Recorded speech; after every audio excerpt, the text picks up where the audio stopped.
Ok. Pedro, já estás? Cá estou. Ok.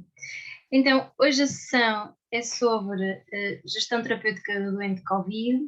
Quem vai apresentar esta sessão é o Dr. Pedro Vita, é internista, trabalha no Serviço de Cuidados Intensivos e em breve será também intensivista, está a fazer o ciclo de estudos. Por isso, Pedro, obrigada por teres aceito o convite e deixo-te agora com a tua palestra.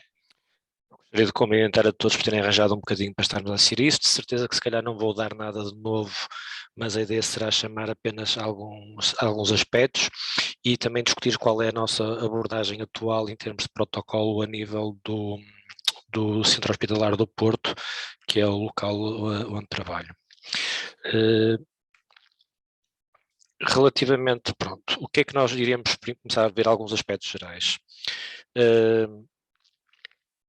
Neste momento, o que é que nós sabemos? Que relativamente ao Covid e as impressões que nós temos é que tem atingido todas as idades e todas as etnias, não parece haver nenhuma predisposição, parece haver um ligeiro predomínio do sexo masculino face ao sexo feminino, embora isto não se verifica em todos os dados. É comum que haja uma progressão da doença, nós estamos habituados a ver doentes que estão pouco sintomáticos e que no decurso dos primeiros 7 a 10 dias agravam, e uma realidade que, apesar de não ter descido um bocadinho nos últimos tempos, cerca de 1/4 dos doentes que estão internados acabam por desenvolver doença que justificaria a admissão em cuidados intensivos, o que significa que causa uma grande sobrecarga, neste momento menor não pela gravidade provavelmente das variantes, alguns estudos já mostram que a variante Omicron e mesmo a B2 que são tão graves como as primeiras variantes. O que acontece é que, dada a taxa vacinal e o facto de uma grande parte da população também já ter tido contacto com o vírus, precisamos a ter menos efeitos dessa gravidade neste momento. Mas para aqueles que não estão protegidos, a gravidade parece se manter exatamente igual à que tínhamos no início. Nós temos duas vias pelas quais os doentes são admitidos, ou seguem aquela situação de que vão à urgência, têm teste positivo, acabam por ser admitidos numa enfermaria, agravam na enfermaria e depois são transferidos para a unidade de cuidados intensivos e depois segue-se o panóplia de situações que já vamos discutir a seguir. Ou então temos aqueles que nos entram diretamente nas salas de emergência com dificuldade respiratória franca ou em risco de paragem respiratória iminente, que acabam por ser admitidos de imediato na unidade de cuidados intensivos, onde evolui para um quadro que, à falta de melhor designação, vamos designar da RDS, e que já estamos habitualmente numa fase com 7 a 10 dias de doença e a complicar por aquilo que era uma entidade muito conhecida, porque eu, além de medicina intensiva, faço também doenças autoimunes, como a tempestade de citocinas, também a certo ponto sobreposições com o síndrome hemofagocítico ou síndrome da ativação macrofágica. E a evolução neste contexto, numa percentagem muito grande dos doentes, dependendo de vários fatores, principalmente determinado pela idade e pelo peso, acabar por ter um desfecho desfavorável em muitas situações. Chamar a atenção que o Covid não é uma doença pulmonar no sentido lato do termo. O que acontece é que a Covid-19 é uma vasculite. O que acontece nesse contexto é que o receptor da ECA2 está presente em tudo que é endotélio, e a fatura principal é paga no pulmão, basicamente porque o pulmão tem a rede capilar mais extensa do organismo. Portanto, o que acontece é o facto de nós termos uma sintomatologia que a muitos níveis parece essencialmente pulmonar, não é. Nós temos uma vasculite sistémica adquirida no contexto do Covid. O que acontece é que o predomínio dos sintomas são pulmonares pela rede que o pulmão tem a esse nível. O que nos acontece muitas vezes é estes doentes evoluem para a RDS e as estratégias não foram muito diferentes do que aquilo que nós temos preconizado para o RDS, com algumas nuances. Todos estes doentes, dentro de que tivessem condições e houvesse equipamento disponível, acabaram por fazer um trial de alto fluxo. Alguns toleraram alto fluxo e sobreviveram apenas com alto fluxo, mas a verdade é que os que evoluíram para intubação e ventilação mecânica invasiva, acabamos por tentar adotar uma estratégia de ventilação protetiva enquanto foi possível. Utilizamos habitualmente a parte da tabela do ARDS-NET de elevada PIP e FIDO2, embora numa fase inicial alguns doentes respondessem a PIPs mais baixas. Tivemos alguns problemas no recrutamento, porque alguns destes doentes estavam depletados de volume e, portanto, sempre que nós tentávamos eventualmente aumentar pressões, pagávamos essa fatura do ponto de vista hemodinâmico, mas também se tivéssemos os doentes com balanços positivos, acabávamos por ter um pulmão mais encharcado e maior dificuldade de ventilação nesse contexto. Portanto, a gestão hídrica nestes doentes também foi particularmente complexa. O facto de muitos destes doentes já estarem numa fase imune, como vamos ver à frente, da doença e não vírica, fazia com que também os predispunha, nomeadamente, para um risco maior de infecções pulmonares secundárias, na maior parte dos casos bacterianas, e o facto depois de que, quando começamos a introduzir os corticoides de forma sistémica, também passamos a ter um maior número de infecções respiratórias associadas à ventilação mecânica que não tínhamos na fase em que os corticoides eram, vamos dizer assim, contraindicados. Obviamente que os doentes estão profundamente sedados, alguns muito sedados e com bloqueio neuromuscular, e todos nós passamos pela fase de tornar os doentes neste contexto, com alguma resposta, habitualmente nos primeiros dias, mas nos que iriam evoluir de forma desfavorável, perdendo resposta ao longo do tempo e verificando-se ao fim de algum tempo que não havia resposta ao pronto. Outros problemas também tivemos, quase todos estes doentes tiveram necessidades de estarem doentes de intensivos no sentido full do termo, portanto não eram doentes que só estavam nível 2 ou nível 3, eram doentes de nível 3 completos, com necessidade de tudo que era monitorização hemodinâmica e com necessidade de sedação e de um controle da sedação e com muito bloqueio neuromuscular para prevenir a disciplina do ventilador. Necessidade de muitas traqueostomias por questões de ventilação mecânica invasiva prolongada e a questão das dificuldades que tivemos, nomeadamente na gestão do contacto com a família, quer para saber até às vezes determinar algum grau de investimento em alguns doentes, quer no facto de não havendo visitas e não havendo expressão cara a cara, foram feitas muitas vezes por telefone, o que também nos dificultou algumas destas circunstâncias. O que é que aconteceu aos nossos doentes que evoluíram de forma desfavorável? Basicamente, morreram de acordo com dois padrões. O padrão de um aumento progressivo do espaço morto, em que a fração de espaço morto ia aumentando dia para dia e que se traduzia em termos imagiológicos nos doentes que faziam a imagem, num aumento progressivo da fibrose pulmonar e das áreas fibróticas, e que cursava com uma hipercapnia refratária, em que o doente não era possível sequer, em alguns casos, dosear o CO2. E aí seguia-se um choque nesse contexto. Outros doentes, apesar de terem parâmetros ventilatórios dentro da ventilação protetiva, eram impossíveis de oxigenar, seja por que estratégia fosse. E isso tinha a ver com o dano pulmonar também já ser elevado, com a ver com uma série de opacidades, nomeadamente padrão de vírus despolido, que não responderam a nada, e esses doentes morreram em hipoxemia refratária. Era o doente que, apesar de fazer bons volumes e apesar de ter uma ventilação minuto adequada e um CO2 adequado, eram impossíveis de oxigenar por qualquer uma das técnicas convencionais que nós dispomos. Chamar a atenção aqui uma coisa que também contribuiu neste contexto e contribui hoje, é que isto é dos Estados Unidos, e para terem uma noção, o grau de trabalho e de sobrecarga foi de tal ordem que cada intensivista completamente treinado chegou a ter a seu cargo 96 camas, obviamente num esquema de pirâmide, mas com apoio, e a média de cada enfermeiro de cuidados intensivos tiveram a gerir 4 enfermeiros de não tendo experiência em cuidados intensivos.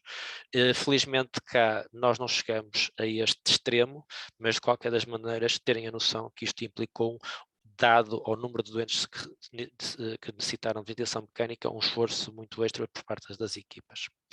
Queria chamar a atenção que também já há algumas, não digo recomendações, mas há alguns dados que já estão escritos, nomeadamente o Ventilator Book é um bom livro para quem precisar de fazer um rappel rápido, não ensinar ninguém a ventilar, mas permite tirar algumas ilações, é um livro essencialmente prático, é quase como um manual de instruções, que inclui já na última versão uma questão só sobre ventilação mecânica em massa ou em contexto de pandemia, e com uma sugestão que foi seguida por a maior parte dos casos e que não foge do que é o nosso padrão habitual, de termos os nossos objetivos em termos de ventilação com estes parâmetros e que à medida que o doente fosse agravando, basicamente escalarmos quer a pressão, quer a FIDO2, seguindo basicamente a questão das tabelas da RDS-NET. Chamar a atenção para a questão da referenciação para ECMO, nós não somos centro de ECMO, mas tivemos obviamente que referenciamos doentes. Houve dois padrões diferentes. Houve uma primeira fase em que no ECMO estavam receptivos a doentes que estivessem ventilados há vários dias e que falhavam a ventilação mecânica quando começavam a exceder os limites da ventilação protetiva, mas depois houve alguns dados que sugeriram que os doentes que já estavam ventilados há vários dias tinham um pior outcome e, portanto, começou a existir pelo centro de ECMO alguma estratégia de uma ventilação, um início de ECMO um bocadinho mais precoce e não ia recusarem doentes que tivessem já alguns dias de ventilação mecânica invasiva.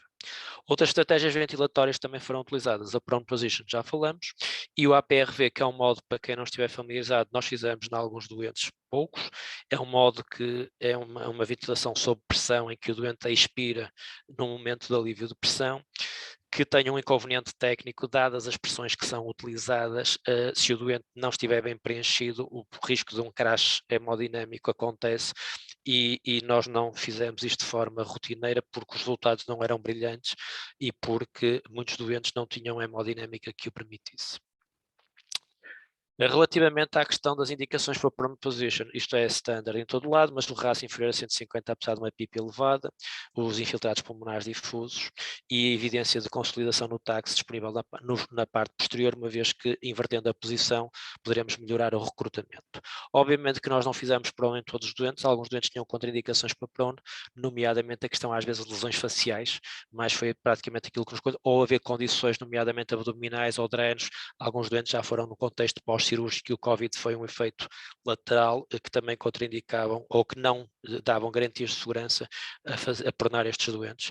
Relembro que o prone clássico, o doente está em posição em decúbito ventral durante 16 horas, estando 8 horas em decúbito dorsal. O que nos acontecia muitas vezes é ter o doente adequado quando estava em ventral, mas quando era despronado, termos um agravamento substancial das trocas e alguns doentes não conseguimos sequer os objetivos mínimos de oxigenação nesse contexto. Tempestade de citocinas, que veio na moda no contexto do efeito lateral do Covid, tem vários marcadores. Basicamente, nós estamos habituados a ver que as infecções víricas a terem parâmetros inflamatórios fustres, mas quando entramos na fase de tempestade de citocinas, os parâmetros inflamatórios disparam. Há noutras doenças em que isto acontece com alguma frequência, mas há algumas estratégias de tratamento e de abordagem, mesmo assim nesses contextos a mortalidade é elevada. No Covid houve algumas questões como tratar isto e isso foi uma das partes pouco consensuais, nomeadamente nos primeiros 6 meses da pandemia. Porquê?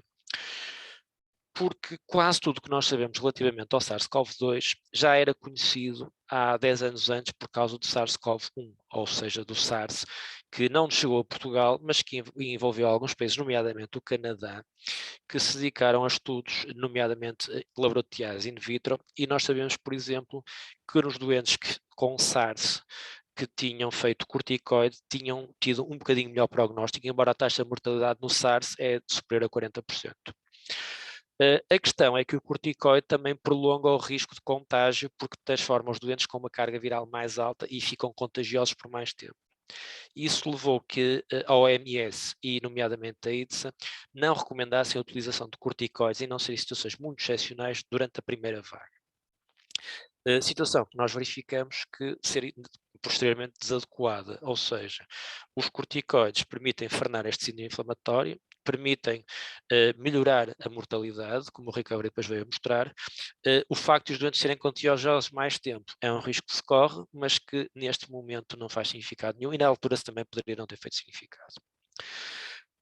Todas estas drogas que foram testadas e que foram umas com ensaios positivos, outras com ensaios assim, outras com ensaios negativos, visam todas travar a tempestade de citocinas e melhorar o prognóstico. A única estratégia que não está demonstrada em ensaio clínico que permite a remoção completa de citocinas é a plasmafrese, e que, embora esteja descrito em alguns casos de Covid grave, com sucesso, não foi, até por causa da logística que envolve, não foi adotada de uma maneira generalizada. De qualquer das maneiras, é preciso ter a noção de que o objetivo essencial vai ser tentar bloquear, quer com drogas pouco específicas como os corticoides, quer com drogas mais específicas como o bloqueio da IL-1 ou da IL-6, por exemplo, vamos ver mais à frente. Entretanto, queria também, só para referência, nós em maio começou o trabalho, em abril de 2020, portanto já tem 2 anos, nós fizemos uma publicação baseada essencialmente em fisiopatologia, não em ensaios clínicos que não existiam na altura, sobre quais eram as estratégias para a imunomoção neste síndrome de citocinas.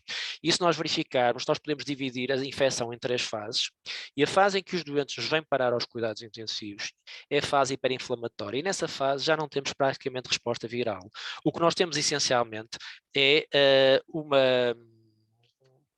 uma fase em que a tempestade de citocinas fica sem controlo e a tentativa de frenar esse controle, demonstrando inicialmente pelo recovery com a utilização da dexametasona, e depois em ensaios mais complicados e mais com validades mais difíceis às vezes de interpretar, quer com o tocilizumab, quer com outras estratégias, que permitem frenar essa fase inflamatória numa fase em que ainda nos permite recuperar o hospedeiro. Lembrar que os bloqueadores que nós estamos a utilizar bloqueiam os receptores solúveis, ou seja, nós não fazemos desaparecer a citocina, não bloqueamos completamente todas as respostas daquela citocina, bloqueamos os receptores e, portanto, diminuímos o efeito que elas têm a nível do organismo nos seus vários componentes. Pronto. A maior parte do que nós vamos falar inicialmente é baseado, obviamente, nas guidelines atuais e internacionais, estas são as da NIH.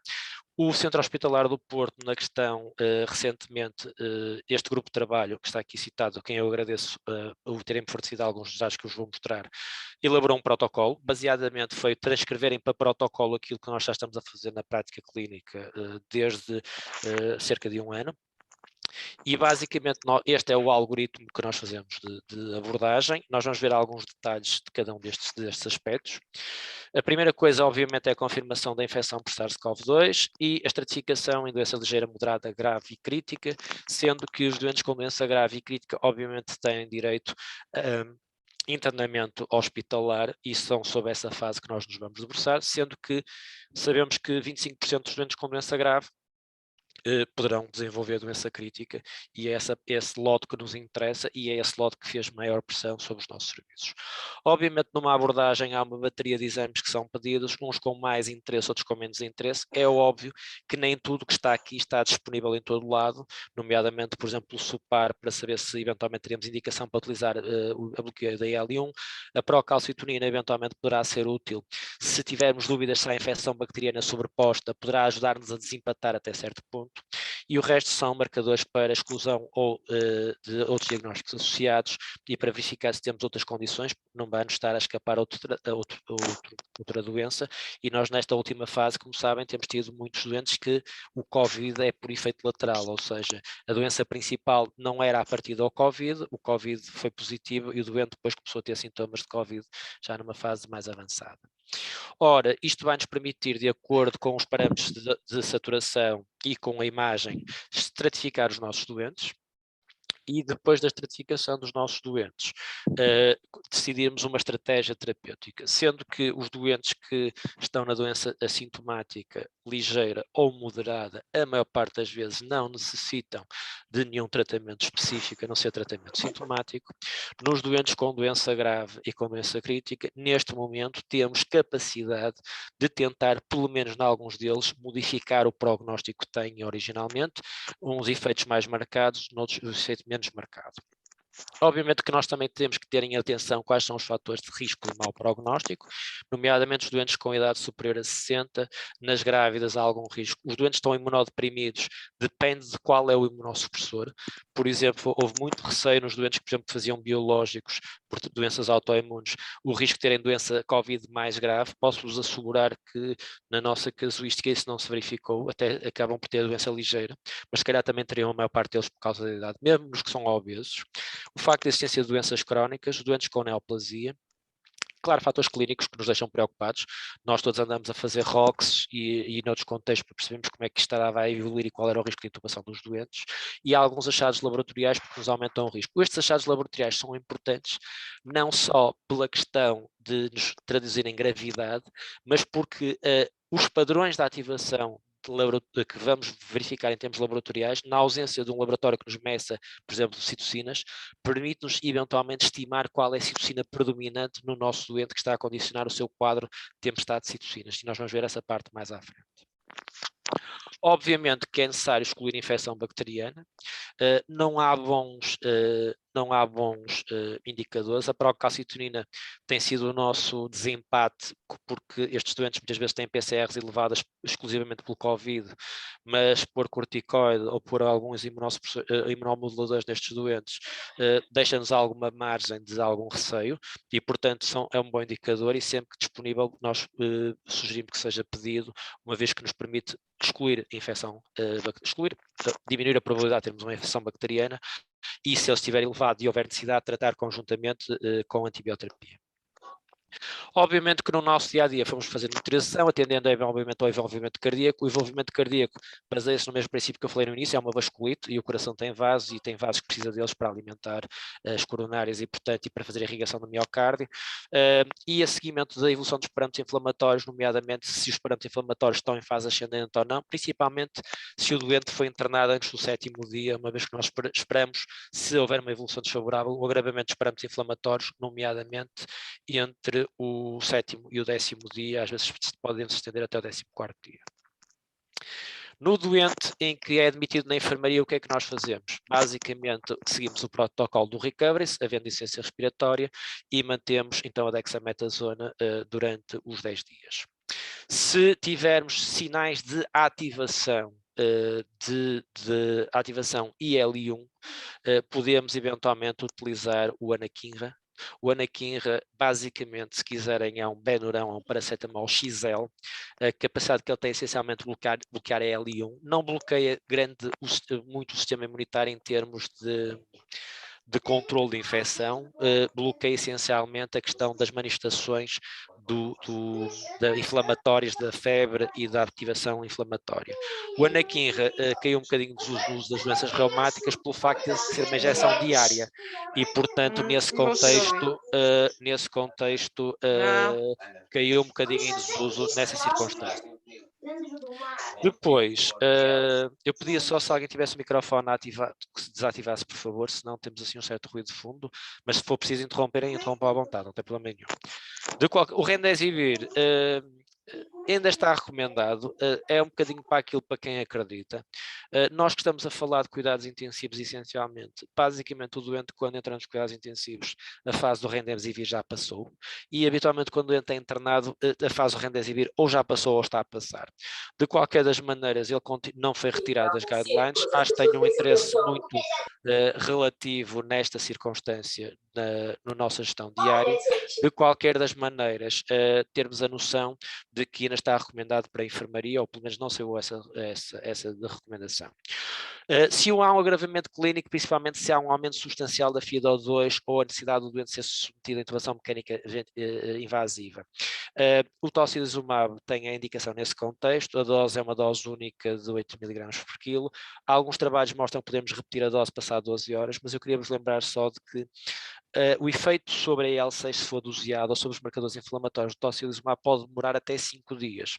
E, portanto, embora esteja prevista a possibilidade de fazer uma segunda dose, na prática o impacto dessa segunda dose não vai ser possível verificar clinicamente se a primeira dose teve impacto e se a segunda dose teve impacto, porque na prática nós só vamos ver o impacto dessas doses alguns dias depois.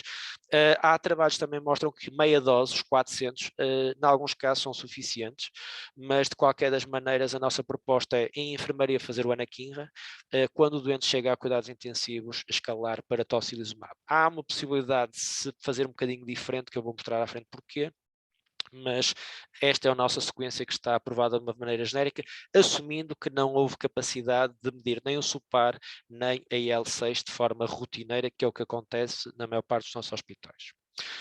Há alguns doentes, se não tiverem resposta, principalmente ao fim de 7 dias, mas às vezes antes, podem evoluir para aquilo que chamamos uma pneumonia organizativa. Eu fiz já noutro contexto, para a Sociedade Portuguesa de Medicina Interna, um podcast só sobre a pneumonia organizativa, não me queria alongar muito, mas tentarem a noção de uma coisa, os 6 mg de dexametasona que nós utilizamos para o Covid grave, comparando com os dados que são utilizados para o ARDS e os estudos que mostram o efeito positivo da metilprednisolona no ARDS, a dose da dexametasona é um bocadinho aquém. É óbvio que já se tentaram doses maiores e os efeitos não foram assim substancialmente diferentes, mas também acho que vai depender muito da população selecionada. Mas nos doentes em que mantém atividade inflamatória e que há evidência radiológica, ou de TAC, se quiserem neste contexto, de estarmos a evoluir para uma pneumonia organizativa, deve-se escalar o corticoide, e a escalada do corticoide nós andamos durante vários tempos a experimentar diversos esquemas. Acabamos por acertar no esquema de 1 mg por quilo de prednisolona equivalente, embora haja esquemas com doses maiores, mas neste momento a circunstância é essa que nos parece mais adequada. Obviamente, os corticoides, qualquer regime é aceitável desde que seja a dose equivalente ao próximo disso, é o que tiverem, mas como toda a gente habitualmente tem dexametasona, nós seguimos os dados do recovery e é nesse contexto que utilizamos este esquema. Saiu agora recentemente na SM um estudo que envolve 1000 doentes a comparar os 12 versus os 6, aquilo que eu vos disse, fazer uma dose mais alta, e nesta gama de doentes não pareceu haver grande diferença. A diferença estatística é curta, não há, a diferença calculada seria de 4% a favor da dose mais alta, mas não atinge significância estatística, e portanto, neste momento, se quer que seja honesto, não, na ausência de dados que sugiram pneumonia organizativa, fazer 6 mg ou 12 mg de dexametasona é absolutamente igual, tanto quanto nós conseguimos saber. O remdesivir, quando o doente chega aos intensivos, não tem interesse, na minha opinião, até porque já passou os dias que tinha para eu fazer. O anakinra, se houver muita atividade anti-L1, tem vantagem, pode ser feito de imediato na enfermaria, subcutâneo, e podemos mantê-lo indefinidamente se fosse preciso. Neste caso, habitualmente são uns 10 dias ou até a alta clínica, mas vai-nos frenar parte da parte inflamatória que nós já vemos com o porquê.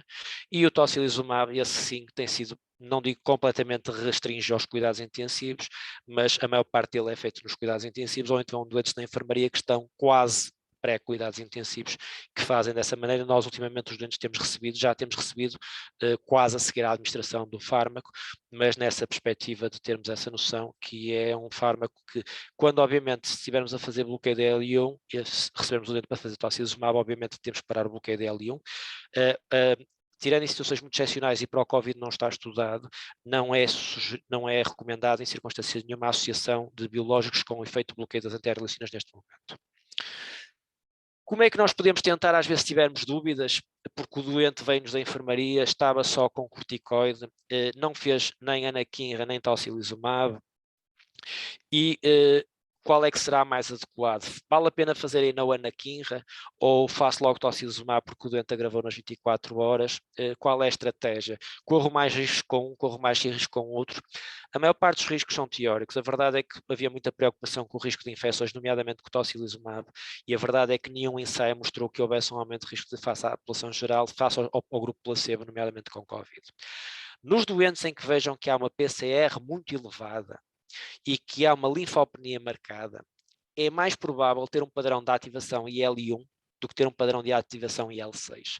A IL-6, quando está muito alta, a PCR pode não ser muito alta. O que é muito alta é a ferritina e os diadímeros. Okay?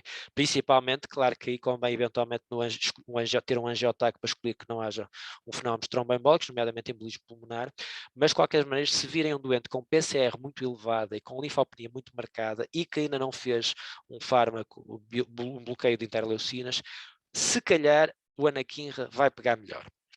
Se tiverem um doente com uma ferritina muito alta, com diadímeros muito altos na ausência de fenómenos trombóticos, provavelmente se calhar vai responder melhor ao tocilizumab. É óbvio que isto tem a ver com a tradução do que é na ativação destas vias, quais vão ser os biomarcadores que são mais compatíveis. Claro que em situações ideais nós teríamos o SUPAR, que é o indicador que nós utilizamos para o anakinra, e a doseamento da L6. O problema é que ou não temos, ou no nosso hospital, por exemplo, temos os dois, mas não os temos em tempo útil, no tempo em que precisamos para tomar decisões, e portanto a sua utilização é um bocadinho académica. O SUPAR às vezes conseguimos um bocadinho mais rápido se fizermos algum pressing, mas neste momento de forma sistemática isso não é possível em praticamente lado nenhum. Outras coisas importantes, e salientar a importância do angiotaque, permite excluir outras patologias, às vezes temos surpresas, e houve um catéter que fez um pneumotórax, e que era pequeno e era anterior, mas não se via, mas que agora contribui para algum desconforto. Há evidência de infecção, há a evolução para pneumonia organizativa, há outros achados, e há outros sinais que nós podemos ver, e nessa circunstância o angiotaque, na dúvida de não percebermos o que está a acontecer, é um exame muito útil nessa circunstância. Não esquecer de falar aqui sobre a profilaxia da trombose nestes doentes. Isto é uma vasculite, e é uma vasculite que aumenta o risco de obliteração de vaso e o risco de fenómenos trombóticos locais por endotelite. O endotélio está inflamado pelo efeito do vírus sobre o receptor ECA2 e pela tradução de sinal que faz nesse contexto. E, portanto, todos os doentes internados deverão estar pelo menos com enoxapaparina profilática, a não ser que tenham uma contraindicação formal para isso. Depois, aqui fica a situação nos doentes em que parece haver um risco aumentado, nomeadamente se há dedímeros muito altos, ou se há história prévia de risco de trombofilias prévias, ou de neoplasia, ou doença inflamatória crónica ativa, que eventualmente poderão beneficiar daquilo que se chama uma dose intermédia. A dose intermédia não é consensual em todos. Há quem diga que ou se hipocoagula a sério ou não se hipocoagula. A verdade é que, apesar de tudo, alguns trabalhos mostram algum benefício nestas doses intermédias, e só nos doentes que estavam previamente hipocoagulados ou que então fizeram uma embolia pulmonar ou tiveram um outro evento que carece de hipocoagulação formal, e esses sim é que ficam hipocoagulados na dose full. Claro que temos sempre contrabalançar o que é o risco trombótico versus o risco hemorrágico, mas chamar a atenção que a trombose do Covid não é uma trombose do decúbito. Não quer dizer que não possa surgir nos doentes que estão alectuados muito tempo, mas é um fenómeno inflamatório do vaso e, portanto, é esse fenómeno inflamatório que causa e, portanto, na ausência de contraindicações e no doente que está muito inflamado, ou seja, no doente que tem dedímeros muito altos, tem aquele padrão de ativação muito marcado, principalmente o IL-6, é provável que beneficie sempre de ter pelo menos uma dose intermédia. Obviamente que isto é mais do que já vos mostrei a seguir. O escalar da dose é sempre, tendo em atenção que sempre que estamos a fazer os doentes hipoculados full dose, também aumentamos o risco hemorrágico.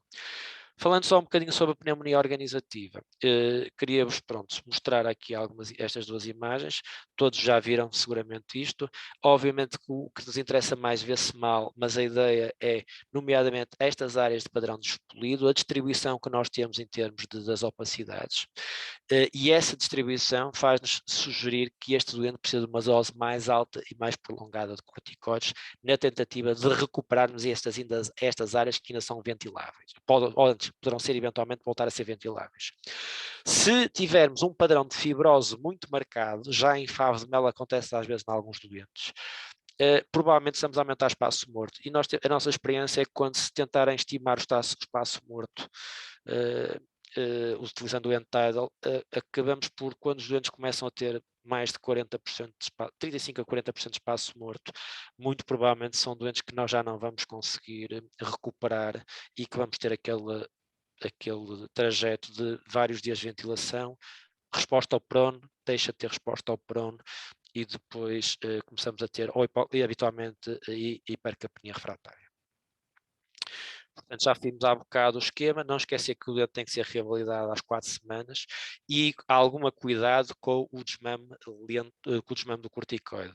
Não é um desmame que tenha vantagens em ser rápido, não é para prolongar indefinidamente, mas os steps e as descidas serem mais lentas.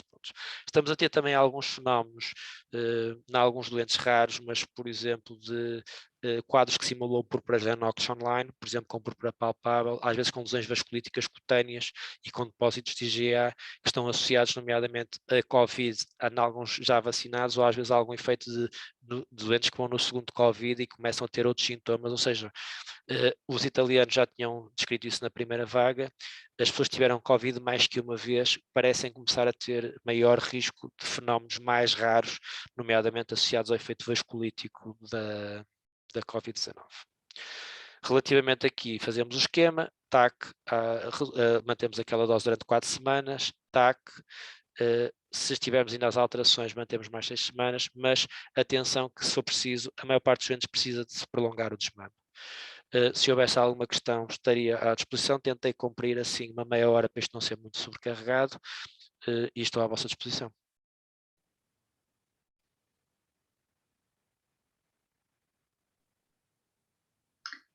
Obrigada, Pedro. Alguém tem alguma questão que queira fazer? Acho que não, Pedro. Pronto. Qualquer coisa também sabem onde é que nos contactam, está bem? A maior parte da informação que queria tentarem perceber é que nós poderemos evoluir em alguns doentes para uma terapêutica, vamos dizer assim, personalizada em termos da escolha de algumas opções. E como sabem, apesar de haver neste momento mais de 40 fármacos que foram testados no Covid e alguns ainda em ensaios clínicos, outros não, a verdade é que nós estamos restritos a um número muito pequeno e a estratégia também não consegue fugir muito a isto. Tá bem? Desejava boa noite a todos e bom fim de semana. Tá bem? Obrigado pela atenção. Obrigada, Pedro. Uma boa noite a todos então e vemo-nos para a semana com as outras sessões. Obrigada, boa noite.